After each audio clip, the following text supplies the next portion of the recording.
Madam नमस्ते। नमस्ते sir. हजुरको शुभ नाम? कमला देवी चौधरी।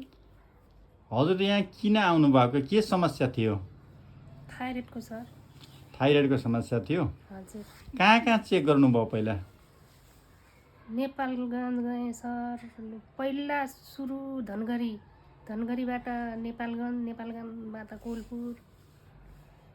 कोहलपुरको औषधि चाहिँ मैले केही 12-13 वर्षसम्म चलाएँ सर। त्यहाँको औषधिले केही पनि काम गरेन। 12-13 वर्षसम्म औषधि खान त्यसले केही काम गरेन? हजुर, औषधि चलाइराखेँ, त्यो थाइरोइड बढ्दै गयो। लास्टमा आँखा पनि ठुलो भयो सर। न आँखा बन्द हुने, न आफ्नो बिराम पनि बढ्दै जाने, ज्वरो आउने, टाउको दुख्ने। के समस्या थियो तपाईँलाई?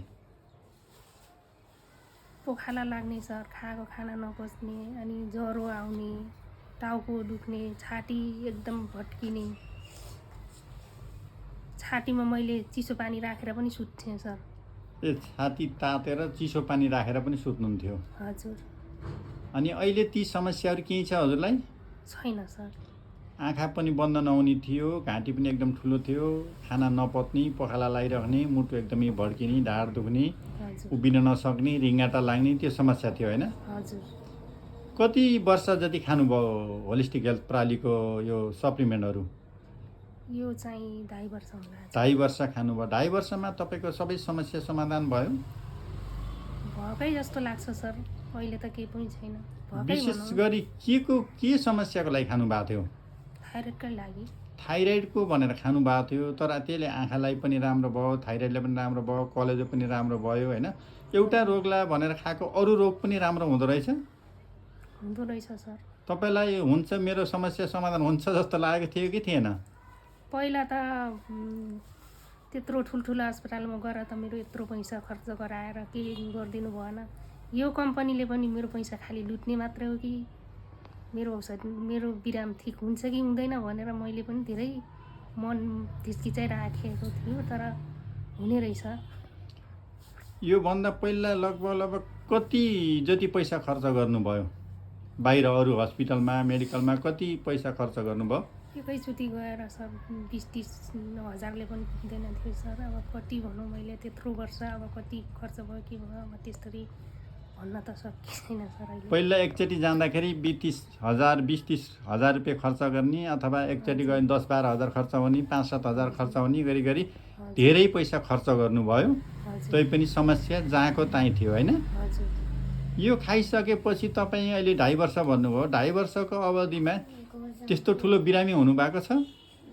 नाइ सर, अरू बिराम त्यस्तो केही पनि भएको छैन सर। यो खाइसकेपछि त्यस्तो कुनै पनि समस्या छैन? अहिले तपाईँलाई हिँड्न, डुल्न, बोल्न, काम गर्न एकदमै शरीरमा शक्ति आउँछ, जाँगर आउँछ? आउँछ सर, त्यस्तो केही पनि लाग्दैन सर। अब कहिलेकाहीँ त धेरै काम गऱ्यो भने त अब शरीर कहिलेकाहीँ त दुख्ने भयो सर। कहिलेकाहीँ दुख्ने स्वाभाविक भयो, नत्र त्यस्तो चाहिँ ठुलो समस्या केही पनि छैन? नाइ, केही पनि छैन सर। अहिले त ज्वरो आउनु पनि छोडिहाल्यो, टाउको दुख्न पनि छोड्यो सर। अब त्यस्तो हात खुट्टा पनि दुख्दैन, दिनभरि काम पनि गरिहाल्छु। अहिले दिनभरि काम पनि गर्नुभएको छ? हजुर, त्यस्तो केही पनि हुन्न।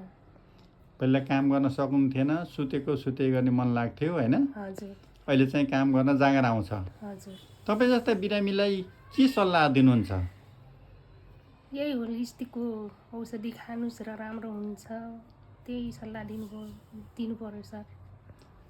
अहिले तपाईँ जस्ता बिरामीहरूलाई अब बाहिर उपचार गर्दा सन्चो भएको छैन भने, सन्चो भएको छ भने जहाँ खानुभएको छ, जे खानुभएको छ त्यही खानुहोस्। यदि सन्चो भएको छैन, हरेस खाएर बस्नु भएको छ भने होलिस्टिक हेल्थको यो फुड सप्लिमेन्ट खानुहोस् अनि राम्रो हुन्छ भन्न चाहनुहुन्छ? हजुर, त्यही हो सर। तपाईँलाई विश्वास छ यसप्रति? छ सर। मैले पनि आफ्नो ज्यानको आशा टुटिसकेको थियो सर। म पनि अब मेरो बाँच्ने जिन्दगी यति नै हो सोचेको थिएँ, तर यो कम्पनीको औषधि खाएर नयाँ जीवन पाएँ कि भन्ने जस्तो लाग्छ। हस्, तपाईँको समयको लागि एकदम धेरै धेरै धन्यवाद। संवादको लागि धेरै धेरै धन्यवाद। होलिस्टिक हेल्थमा आएर पुनर्जीवन पाउनु भएको छ र हामीलाई यो सौभाग्य दिनुभयो, हामीलाई जस पाउने एउटा बाटो दिनुभयो।